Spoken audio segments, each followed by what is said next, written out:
नमस्कार प्रणाम। हम छी अहाँ के माधव रहे सब गोटे के राधा अष्टमी के बहुत बहुत शुभकामना। आ एक राधा रानी के स्वर सुनाबी। गीत के रचना आदरणीय श्री मणिकांत झा जी केने छथि। आग्रह निवेदन जे गीत के ज्यादा से ज्यादा शेयर करी।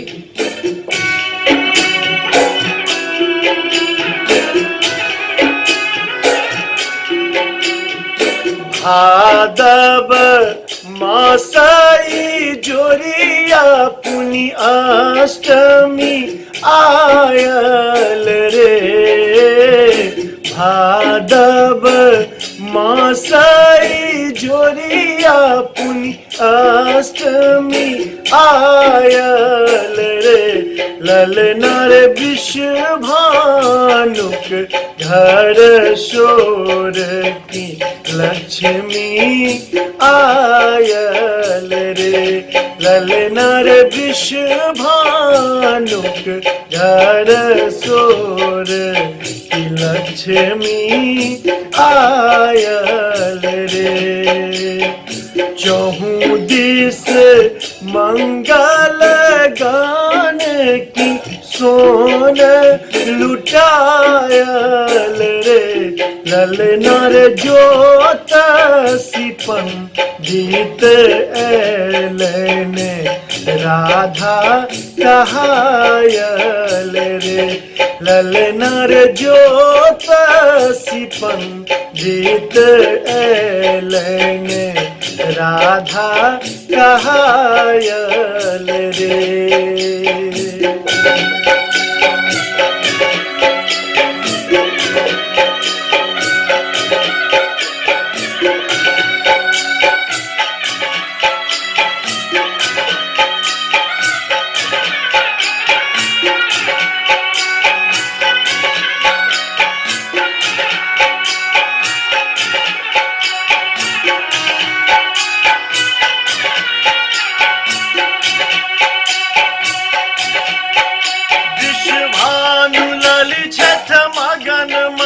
आनंद सा विभोर रे। नंद घर नटवर औता वहता चित चोर रे।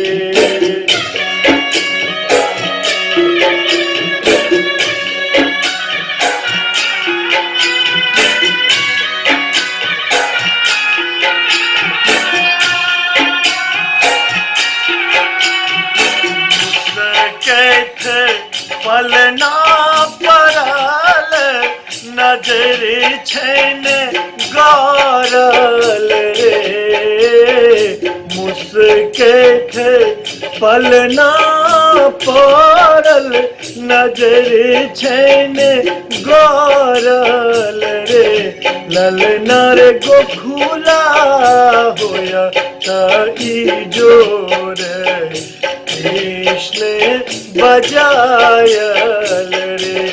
ललना रे विषभानुक घर सोर की लक्ष्मी आयल रे।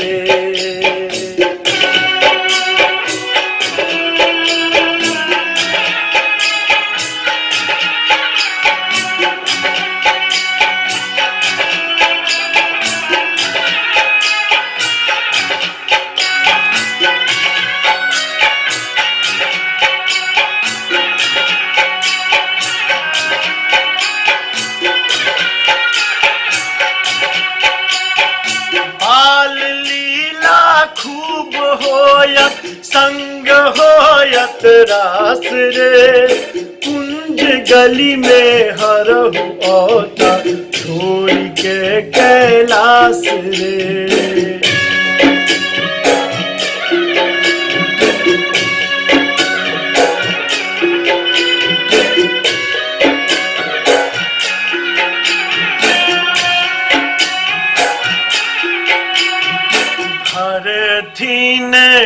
गोपी के रूप की ससर तन सारी रे।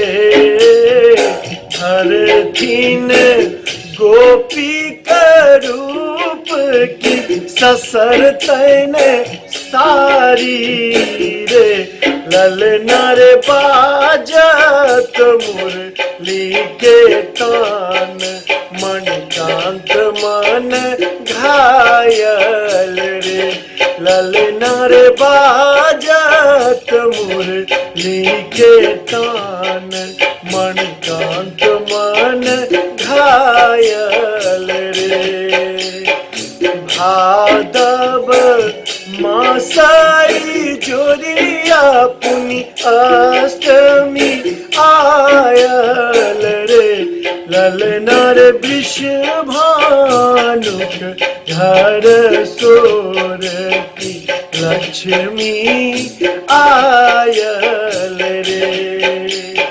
चहु दिस मंगल गान की सोन लुटायल रे।